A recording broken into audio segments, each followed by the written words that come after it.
வணக்கம் mister DKP vlogs. நாம இப்போ ஒரு அட்வென்ச்சர் ட்ரிப்புக்காக தான் வந்திருக்கோம். எங்கன்னா மேட்டுப்பாளையம் ரயில்வே ஸ்டேஷன். இடம்னா மேட்டுப்பாளையம் ஜங்ஷன். மேட்டுப்பாளையத்திலேருந்து உதகை போகிறதுக்காக, அதாவது ஊட்டி போகிறதுக்காக ட்ரெயின் ஏற மேட்டுப்பாளையம் ஜங்ஷனுக்கு வந்திருக்கோம். நாங்கள் தான் ஃபஸ்ட்டு வரோம்னு நினச்சிட்டு வந்தோம். கடைசியில் பாருங்கள், கூட்டமே இங்கே சுத்தமாக இல்லையா. இந்த சைடு பாருங்கள், கூட்டம் இல்லையா, யாரும் இல்லை. வெயிட் பாருங்கள், நம்மளுக்கு முன்னாடி எவ்வளோ பேர் படுத்திருக்காங்கன்னு. ஒரு 10 பேருக்கு மேலே படுத்துறாங்க. இது நம்ம கூட வந்த நண்பர். ட்ரெயினை பார்த்தாச்சு, இதில் தான் ஏற போகிறோம். உண்மையிலே ஒரு அட்வென்ச்சர் ட்ரிப்பாக இருக்கும்னு நான் நினைக்கிறேன். பார்ப்போம் எப்படி இருக்குது என்னென்னு. கொசு தொந்தரவு தாங்க முடியலை, ஃபுல்லாக கொசு கடிச்சிட்டு இருந்தது.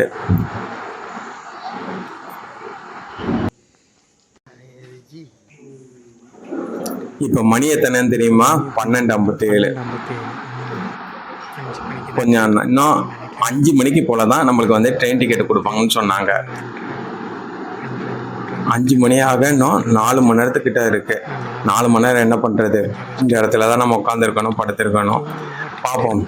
காலையில் எப்படி டிக்கெட் கொடுக்குறாங்க என்னென்னு தெரியல. டிக்கெட் வாங்குறதுக்கு அடித்து பிடிச்சி வாங்கணும்னு சொல்லுவாங்க. போய் லைனில் நிற்க வேண்டியதான். 4:30 போல். மணி 4:30 மணிக்கிட்ட ஆச்சு. எல்லாம் லைனில் நிற்க மாதிரி, ஏன்னா கூட்டம் வர ஆரம்பிச்சுட்டா அப்புறம் மாதிரி அடித்து பிடிச்சி வாங்கணும்னா.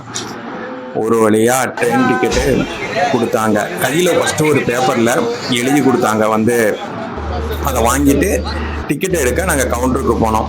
கவுண்டருக்கு போனால் 175 ரூபா ஒரு டிக்கெட்டு. 6:22க்கு தான் நாங்கள் டிக்கெட்டே வாங்கினோம். டிக்கெட்டு வாங்கியாச்சு அப்படிங்கிற சந்தோஷத்தில் டிக்கெட் வாங்கிட்டு வந்தோம்.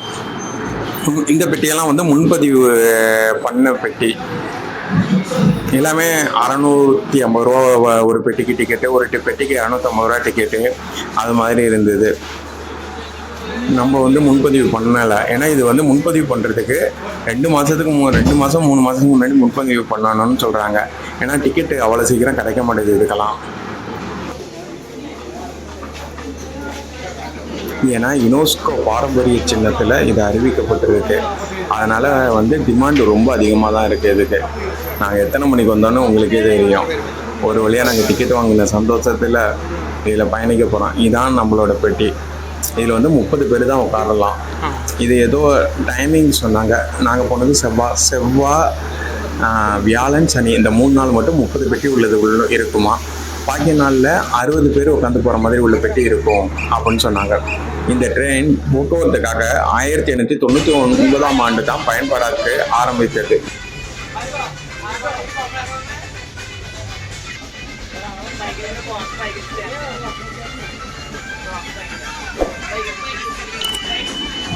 பசங்க வந்து வைப் ஆகிட்டானோ போல சாங் போட்டு டான்ஸ் ஆட ஆரம்பிச்சுட்டாங்க. பொறுமையாக ஆடுங்கடா, பொறுமையாக ஆடுங்கடா.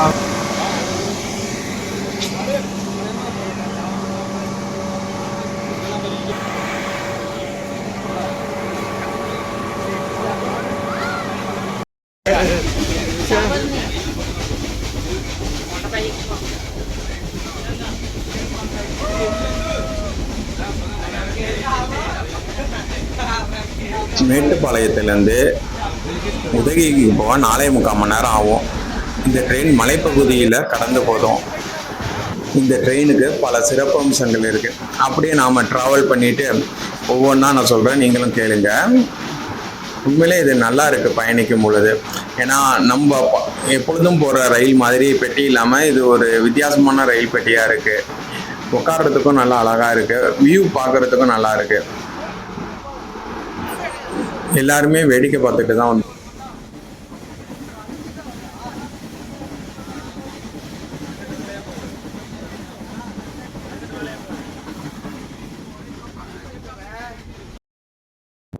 மொத்தமாக 48 கிலோமீட்டர் வரும். அதாவது 28 மைல், 108 வளைவுகள் இருக்குது, 16 சுரங்கங்கள் இருக்குது, 250 பாலங்கள் இருக்குது.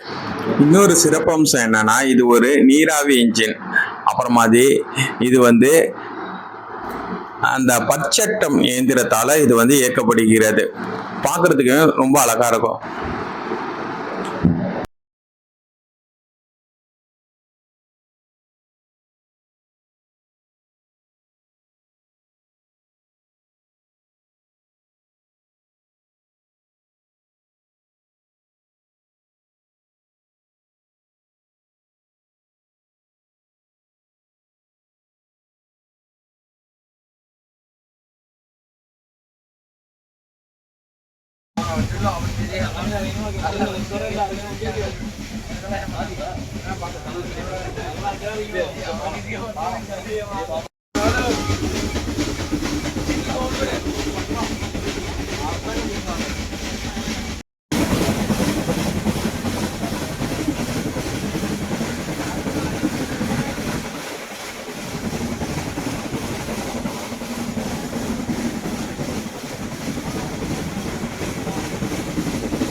நீராவி இன்ஜினால தண்ணியின் தலை ஏற்றிட்டு இருக்காங்க. தண்ணியின் மூலமாக தானே இயங்குது. அதனால ஒரு 4-5 இடத்துல நிப்பாட்டுவாங்க. நம்மளுக்கு வியூ பாயிண்ட் இருக்கும், ஃபோட்டோ எடுக்கலாம், வீடியோ எடுக்கலாம். இதான் இதோட சிறப்பு அம்சமே. இதுக்காக தான் மக்கள் நிறையா பேர் வர காரணமே. ஏன்னா நிப்பாட்டுறப்ப ஃபோட்டோ வீடியோஸ் நடுவில் இந்த பகுதியில் எடுக்கலாம். நார்மலான பீப்புள் இந்த இடத்துல வந்து எடுக்க முடியாது. இந்த ட்ரெயினில் போனால் மட்டும்தான் இங்கே வந்து ஃபோட்டோ வீடியோஸ் எடுக்க முடியும். உண்மையிலே அவ்வளோ அழகாக இருந்தது இடம். எங்களுக்கு வர லைட்டாக பசிக்காமல் வச்சது. சரின்னு பஜ்ஜி சம்சா வாங்கி சாப்பிட்டுட்டு இருக்கோம். உண்மையிலே இடம் கிளைமேட் அவ்வளோ சூப்பராக இருந்தது. ஜில்னஸ் இருந்தது. சரி தண்ணி குடிச்சு பார்ப்போம்னு பார்த்தா அவ்வளோ ஜில்லுன்னு சூப்பராக இருந்தது. தண்ணி குடிக்கவே எங்களுக்கு நல்லா தான் இருந்தது. கிளைமேட்டு அற்புதமான கிளைமேட்டு. லைட்டாக பார்ப்போ சின்ன சின்ன மலை தூறல் வேறு. எங்களுக்கு என்ன பயம்னா மழை கொஞ்சம் அதிகமாக பெஞ்சதுன்னா இதை கட் பண்ணிடுவாங்க, ட்ரெயினை கட் பண்ணிடுவாங்க மலைப்பாதை அப்படின்னு சொன்னாங்க. அந்த ஒரு பயம் வேறு எங்களுக்கு இருந்தது. பக்கத்தில் குன்னூர் கிட்ட வர போகிறப்ப தான் இந்த ரோடே நம்மளுக்கு தெரியும். ரோடோட ட்ராவல் நம்மளுக்கு தெரியும். அதளவு மலைப்பகுதி தான். நம்மளுக்கு ஒரு 3.5 மணி நேரம் மலைப்பகுதி தான். ஒரு 3.5 மணி நேரத்துக்கிட்ட மலைப்பகுதியில் தான் நம்ம பயணித்தோம். எல்லாருமே வேடிக்கை பார்த்துட்டு இருந்தாங்க. இந்த ட்ரெயின் எப்பொழுதுமே டெய்லியும் காலைல 7:10லேருந்து 12 மணி அளவு ட்ரெயின் பயணம் இருக்கும். ஆனால் ஒவ்வொரு வாட்டியும் பார்க்குறப்ப எல்லாருமே வேடிக்கை பார்க்குற அளவுக்கு இது பார்க்குறதுக்கு அவ்வளோ அழகாக இருக்குது. இங்கே பாருங்களேன், எல்லாருமே வீடியோ எடுக்கிறாங்க. அங்கே நின்றுட்டு ஒரு அட்வென்ச்சர் ட்ரெயினில் போகிறது உண்மையிலே அழகானது தான். இந்த பாதை வந்து மேட்டுப்பாளையத்துலேருந்து குன்னூர் அளவு தான் அந்த நீராவி இன்ஜின் இயங்கப்படும். குன்னூர் வந்துட்டோம். குன்னூரில் வந்து ஒரு பெட்டி நம்மளுக்கு இணைக்கிறாங்க. இன்னொன்று வந்து இதுலேருந்து நார்மல் இன்ஜினில் ட்ரெயின் வந்து டீசல் இன்ஜினில் பயணிக்க போகிறோம். இது வந்து நார்மலான ஒரு பயணம் மாதிரி தான் இருக்கும்னு நினைக்கிறேன். நல்ல கூட்டமும் குறைஞ்சிட்டு. ஏன்னா நம்மளுக்கு வந்த கூட்டம் எல்லாம் குன்னூரில் இறங்கிட்டாங்க நிறைய பேர்.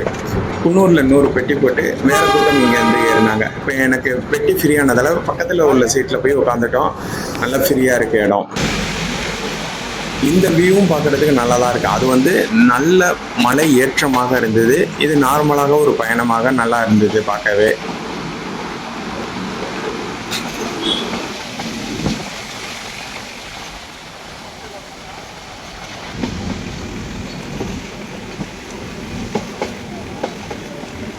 தமிழ், மலையாளம், ஹிந்தி படத்தில் உள்ள சில சீன்கள் இங்கே வந்து எடுத்திருக்காங்க. அதில் நம்மளுக்கு தமிழில் ஞாபகம் வருது 3ஆம் பிறை. கண்டிப்பாக யாராலையும் மறக்க முடியாது. அடுத்தது உயிரே படத்தில் தைய தையா சாங்க.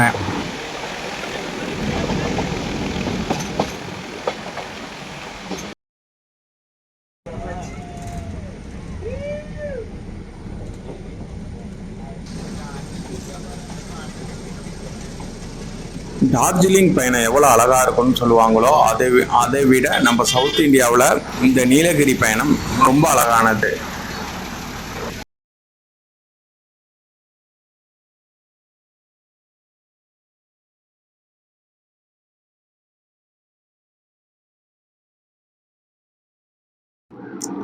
நம்ம நண்பர் இதை வந்து அழகாக சாஞ்சிட்டு ரசிச்சுட்டு இருக்காரு. பாருங்களேன் எவ்வளோ அழகாக சாஞ்சி ரசிக்கிறாருன்னு.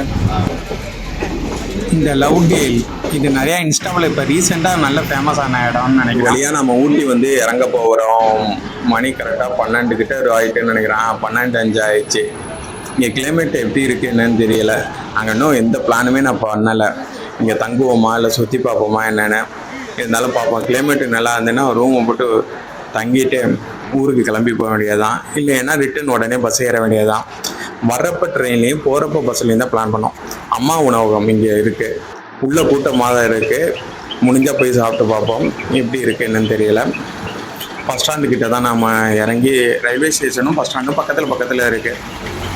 அதுக்கு பக்கத்துலேயே இந்த அம்மா உணவகம் இருக்குது. நாங்கள் ரூம் போட்டோம். சரி வேறு வழியில் ரெஸ்ட் எடுத்துகிட்டு போவோம் அப்படின்னு சொல்லிட்டு, நல்ல கிளைமேட்டு, நல்ல குளிர் வேறு, மழையும் வேறு பெஞ்சிட்டு இருந்ததா, உண்மையிலே அற்புதமாக இருந்தது. பாருங்களேன் எப்படி இருக்குன்னு. காலைல மணி 7:45 8 கிட்ட இருக்கும்னு நினைக்கிறேன். ரூமை வெக்கேட் பண்ணிவிட்டு சரி ஊருக்கு கிளம்புவோம். வந்ததே நம்மளுக்கு மெயினே அந்த ரயில் பயணம் தான். ஏற்கனவே நான் பலமுறை ஊட்டி வந்திருக்கோம், எல்லா இடமும் சுற்றி பார்த்துட்டோம். இந்த ட்ரெயினை வந்து மிஸ் பண்ணிட்டோம். இந்த வாட்டி ட்ரெயினில் டிக்கெட்டு கிடைச்சது, ஏறி வந்தாச்சு. ஊட்டிக்கு வந்தால் வேறு நெக்ஸ்ட் என்ன, சாக்லேட்டு காப்பி தூள். போய் பார்ப்போம் கடையில் போய் எந்த சாக்லேட் வாங்கலாம் என்னென்னு ஆராய்ச்சி பண்ணிட்டு இருக்காப்புல நம்ம நண்பர். அப்புறம் அந்த வரிக்கி ரொட்டி பிஸ்கட் எல்லாம் பார்த்துட்டு இருக்காப்புல, எல்லாத்தையும் பர்ச்சேஸ் பண்ணிட்டு இருக்காரு. ஆனால் கிளைமேட்டை பாருங்களேன், உண்மையிலே அழகாக தான் இருக்கு. எல்லாத்தையும் பர்ச்சேஸ் பண்ணியாச்சு, அடுத்து வாங்கியாச்சு, கிளம்ப வேண்டியதான். அப்படியே பசிக்க ஆரம்பிச்சுதா, சரின்னு போய் பக்கத்தில் பஸ் ஸ்டாண்டு பக்கத்தில் ஒரு கடை ஒன்று இருந்தது. அங்கே போய் இட்லி தோசை சாப்பிட்டோம். இட்லி செம்மையாக இருந்தது, எங்களுக்கு பிடிச்சிருந்தது. டீ பாயின்னு பக்கத்துலேயே ஒரு கடை ஒன்று இருக்குது, இந்த கடை தான். இதில் தான் சாப்பிட்டோம், நல்லா தான் இருந்தது. சாப்பிட்டாச்சு. அடுத்து பஸ் ஸ்டாண்டுக்கு போய் பஸ் ஏற வேண்டியதான். மேட்டுப்பாளையம் போயிட்டு அப்படியே கோயம்புத்தூர் போயிட்டு ஊருக்கு போக வேண்டியதான். பஸ்ஸு எங்கே பஸ்ஸு நிற்கிது பார்ப்போம். என்ன தஞ்சாவூர்னு இருக்குது, நம்ம ஏரியாவுக்கு நேராக ஏறி வந்துடலாமா? சரி பார்ப்போம், ஏறுவோம். கூட்டம் கம்மியாக தான் இருந்தது அப்போ நாங்கள் ஏறுற டைம். நான் பின்னாடி லாஸ்ட்டு சீட்டில் உட்காந்துட்டேன். இப்போ இந்த பஸ் எக்ஸ்பீரியன்ஸ் எப்படி இருக்குன்னு பார்ப்போமா? வரீங்களா? கண்டிப்பாக மிஸ் பண்ணிடாதீங்க. ஏன்னா ட்ரெயின் எக்ஸ்பீரியன்ஸ் நல்லா தான் இருந்தது. நம்ம வந்து காரு இதில் நான் வந்திருக்கேன், பஸ்ஸில் அவ்வளோதான் நான் பயணம் பண்ணதில்லை. அந்த ஊட்டி டு மேட்டுப்பாளையம் பஸ்ஸில் இப்போ இறங்க போகிறேன். இந்த வியூவெல்லாம் பார்க்குறதுக்கு உண்மையிலே அவ்வளோ அற்புதமாக இருந்தது. பஸ்ஸில் 2 மணி நேரம் ஆகும்னு சொன்னாங்க. பார்ப்போம் எவ்வளோ மணி நேரத்தில் போகுது என்னென்னு. கூட்டம் கம்மியாக தான் இருந்தது. குன்னூர் போகுது. இந்த இடத்துலேருந்து தான் நம்ம வந்து ரயில் வந்து நீராவி இன்ஜின் வந்து டீசல் இன்ஜினாக மாறக்கூடிய இடம். இதான் குன்னூர் ஸ்டேஷன். குன்னூரில் அவ்வளோ கூட்டம் இருந்தது பஸ் ஏறுறதுக்காக. கூட்டம் ஃபுல்லாச்சு. இதான் அந்த நம்ம ட்ரெயினில் வரப்போ பார்த்தோமே எல்லாம் ரோட்லேருந்து ட்ரெயினை வீடியோ எடுத்தாங்கன்னு அந்த இடம் இதுதான். இப்போ நம்ம பஸ்ஸுலேருந்து அந்த தமிழே நல்ல அற்புதமான பயணம். நன்றி, வணக்கம், மீண்டும் சந்திப்போம்.